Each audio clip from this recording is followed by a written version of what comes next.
introduction, je dirais que les enjeux majeurs, vitaux et capitaux du développement intégral de l'Afrique nouvelle à bâtir sont bien résumés par les articles 1, 3 et 5 suivants de la Charte de valeurs de l'ONS, Organisation néo-panafricaine de souveraineté. L'article 1er dit ceci: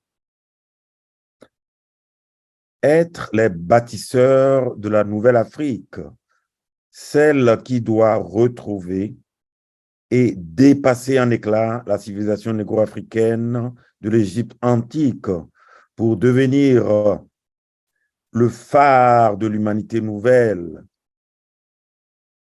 en notre qualité d'aînés de l'humanité et de la civilisation sur Gaïa, la terre-mère, et de continuateurs des pères fondateurs du panafricanisme.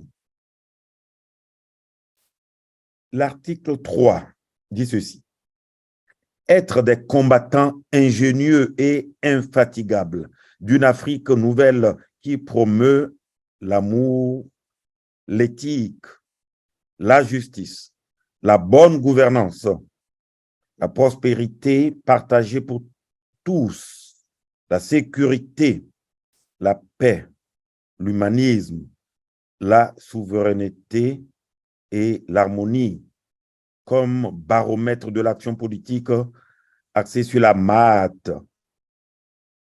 Ce principe organisationnel universel fondé sur les lois de l'équilibre, qui est la source de la beauté et de la grandeur de la civilisation négro-africaine de l'Égypte antique et qui est honorée à l'Empire du Mali par la charte de Mandé datant du début du XIIIe siècle après Jésus-Christ et qui constitue la toute première charte des droits universels de l'homme de l'histoire de l'humanité afin de préserver et faire prospérer dignement l'humanisme universel africain.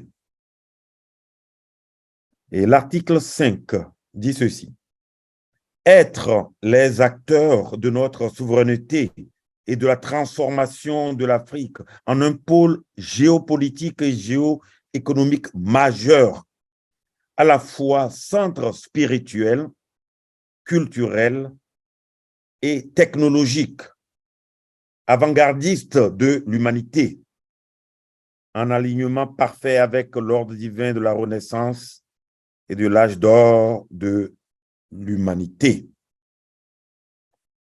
Conformément donc à la charte des valeurs de l'ONS et au livre programmatique du père du panafricanisme scientifique, le professeur Cheikh Anta Diop, les fondements économiques et culturels d'un État fédéral de l'Afrique noire, les enjeux du développement intégral de l'Afrique sont donc à la fois économiques, énergétiques, industriels, technologiques, historiques, culturels, agricoles, sanitaires et écologiques. Le plan de la suite de notre communication est donc le suivant. Après l'introduction, le second point sera les enjeux économiques, énergétiques, industriels et technologiques. Le point suivant, le troisième, les enjeux historiques et culturels. Le quatrième point, les enjeux agricoles, sanitaires et économiques. Et le dernier point, le cinquième, juste une conclusion. Abordons donc le second point, les enjeux économiques, énergétiques, industriels et technologique. En ma qualité de professeur de macroéconomie à Sorbonne Université, côté de l'enseignement des mathématiques, je soutiens que l'énergie est le carburant du train de l'économie, que l'industrie est la locomotive du train de l'économie et que l'industrialisation est le nerf de la guerre économique, en particulier en Afrique, victime de la guerre économique mondiale menée contre elle par la coalition de toutes les puissances économiques du monde pour empêcher son décollage économique et pour continuer le pillage par les puissances économiques, tant occidentales, orientales que nordistes, des ressources minières ou agricoles de l'Afrique. C'est pourquoi, dans son discours le premier jour, le 24 mai 1963, du sommet fondateur à Addis Abeba de l'Organisation de l'Union africaine, le père du panafricanisme politique, le président Kwame Nkrumah du Ghana, a déclaré: nous avons les ressources, nous accumulerons le matériel industriel, nous pourrons créer des aciéries, des fonderies de fer et des usines. Nous unirons les divers États de notre continent en créant des voies de communication. Nous étonnerons le monde avec la puissance, avec notre puissance hydroélectrique.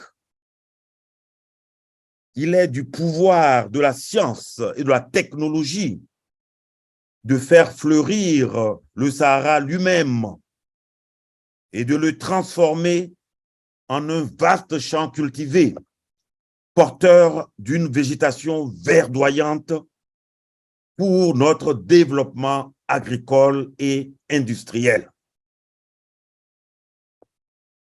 C'est pourquoi le professeur Cheikh Anta Diop a écrit 9 ans plus tard, dans l'introduction de l'édition de 1174 de son livre cité, publié pour la première fois en 1960.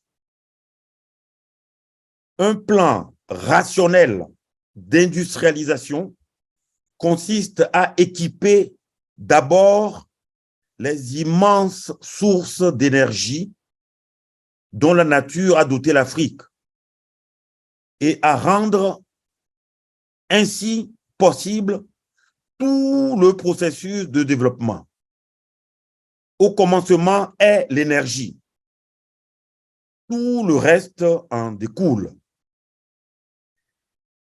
C'est pourquoi, pour sortir enfin le projet hydroélectrique du Grand Inga en République démocratique du Congo, des cartons où il dort depuis plus d'un demi-siècle, pour transformer l'énergie potentielle de la conception de ce projet en une énergie cinétique, faisant tourner les turbines de sa réalisation pour réaliser enfin le rêve panafricain de Cheikh Anta Diop et de Kwame Nkrumah d'industrialisation et du développement durable de toute l'Afrique.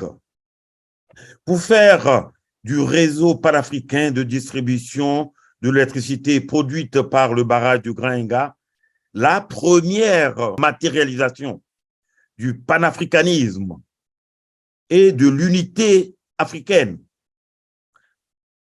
En attendant une telle matérialisation par des autoroutes, des chemins de fer, des grands hôpitaux panafricains, de grandes universités panafricaines, etc., pour favoriser la maîtrise par des cadres africains de toutes les technologies de l'industrie, à l'exemple des cadres chinois et indiens pour préparer économiquement et hâter politiquement l'avènement des États-Unis d'Afrique, compte tenu de ma formation pluridisciplinaire en génie civil et en économie, comme ingénieur de l'École nationale des ponts et chaussées de Paris, formé pour construire le barrage du Grand Inga, je dépense beaucoup d'énergie depuis 2008, donc depuis 15 ans, pour faire du lobbying auprès des autorités politiques et industrielles compétentes en faveur de la création d'une compagnie pour l'énergie en Afrique. Une compagnie authentiquement, mais pas exclusivement africaine, qui a pour vocation de faire de l'intégration de solutions technologiques, à l'exemple de toutes les grandes compagnies technologiques du monde comme Boeing, Airbus, General Motors, etc. On arrive au troisième point, les enjeux historiques et culturels. Et dans les débats, ayant suivi sa conférence à l'université de Niamey en mai 1984, donc un an avant son décès, Cheikh Anta Diop avait déclaré, parce que le conflit, il est partout, jusque dans nos relations internationales les plus feutrées. Nous menons et on mène contre nous le combat le plus violent même que celui qui a conduit à la disparition de certaines espèces. Il faut justement que votre sagacité intellectuelle aille jusque-là. Il n'y a qu'un seul salut, c'est la connaissance directe. Et aucune paresse ne pourra nous dispenser de cet effort. À formation égale, la vérité triomphe. Formez-vous, armez-vous de science jusqu'aux dents. Donc voilà ce que le professeur Cheikh Anta Diop a dit aux étudiants de l'université de Niamey en mai 1984. En effet, après avoir subi l'agression de la traite raciste négrière orientale du milieu du 7e siècle jusqu'à la fin du 19e siècle, puis l'agression de la traite raciste négrière occidentale du début du 16e siècle jusqu'à la fin du 19e siècle, l'Afrique noire a connu la violence et l'humiliation de la colonisation. De la fin du 19e siècle jusque vers les années 1960, avant de faire face à l'exploitation et à l'humiliation du néocolonialisme. Depuis sa pseudo-indépendance politique jusqu'à nos jours, où le néocolonialisme affiche son insolence et son humanité en poussant certains nouveaux rois négriers à faire la guerre à leurs frères pour les vendre à des puissances occidentales, comme au temps des traites négrières orientales et occidentales. Face au rouleau compresseur du néocolonialisme qui empêche par tous les moyens le développement intégral de l'Afrique, la sagacité intellectuelle dont parle Cheikh Anta Diop recommande de recourir à la conscience de la culture,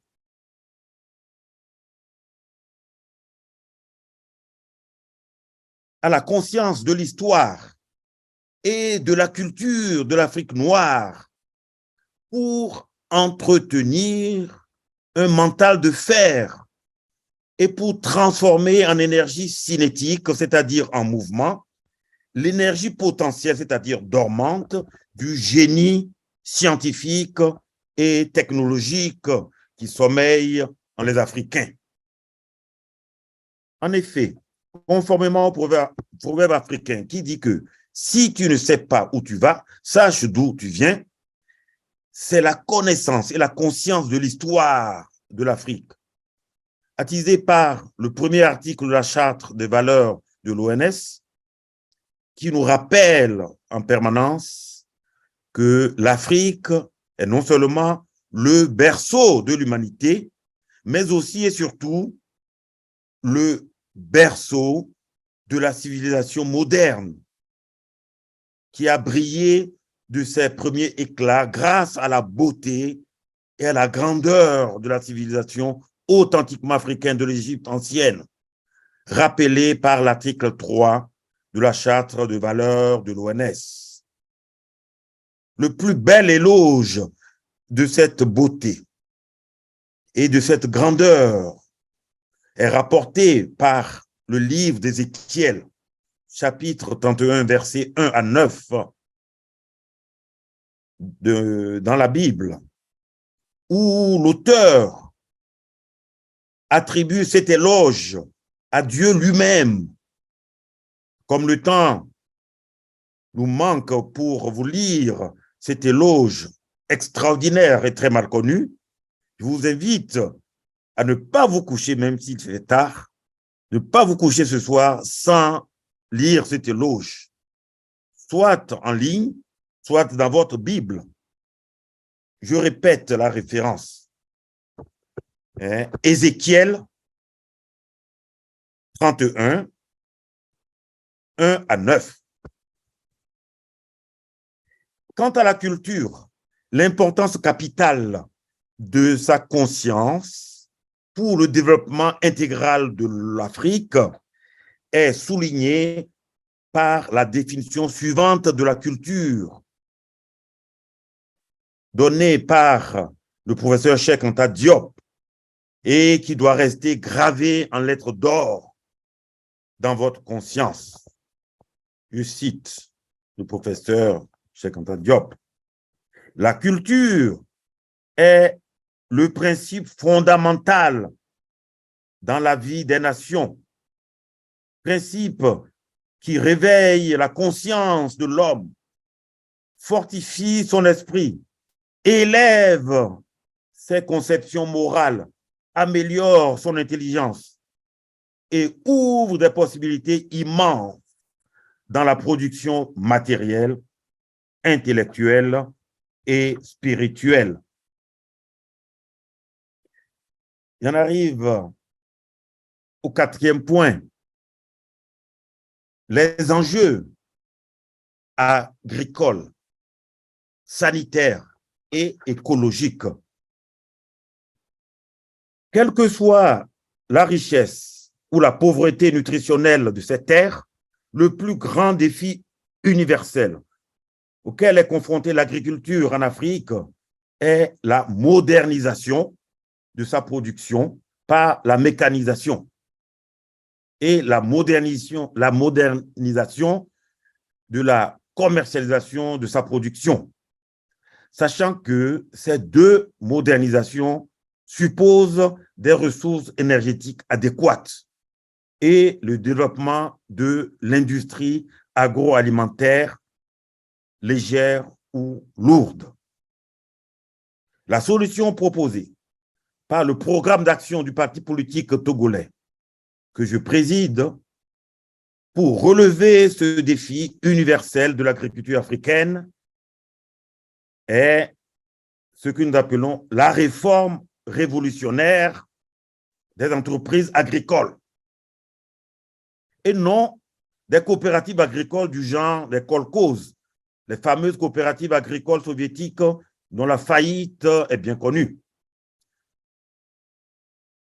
Selon la réforme agricole proposée, à l'exemple de l'agriculture française, où les agriculteurs louent leurs machines agricoles à une coopérative agricole française, l'État doit investir, quitte à s'endetter, dans l'achat massif de machines agricoles qu'il loue ensuite à des prix symboliques aux entreprises agricoles, tout en entretenant ces machines. Selon cette réforme, l'État doit également investir massivement, quitte à s'endetter, dans l'embauche de personnel de gestion des entreprises agricoles qu'il met à la disposition de ces entreprises à des prix modérés. À l'exemple de très petites entreprises européennes qui font appel à du personnel extérieur à eux pour leur comptabilité. Cette embauche massive par l'État de personnel de gestion des entreprises agricoles devant gérer également la commercialisation de leur production peut ainsi booster l'emploi des diplômés chômeurs.